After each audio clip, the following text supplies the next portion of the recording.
नायब वज़ीर आज़म और वज़ीर ख़ारजा इसहाक डार ने तुर्किया के वज़ीर ख़ारजा हाकान फिदान से राबता किया। तर्जुमान दफ्तर ख़ारजा के मुताबिक दोनों रहनुमाओं के दरमियान दो तरफ़ा ताउन और इलाकाई सूरत हाल पर बातचीत की गई।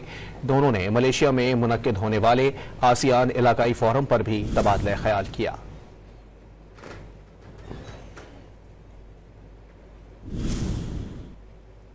नायब वज़ीर आज़म और वज़ीर ख़ारजा इसहाक डार ने तुर्किया के वज़ीर ख़ारजा हाकान फिदान से राबता किया।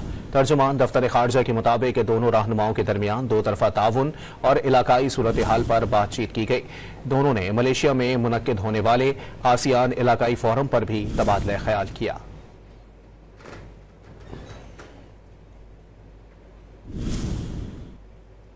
नायब वज़ीर आज़म और वज़ीर ख़ारजा इसहाक डार ने तुर्किया के वज़ीर ख़ारजा हाकान फिदान से राबता किया।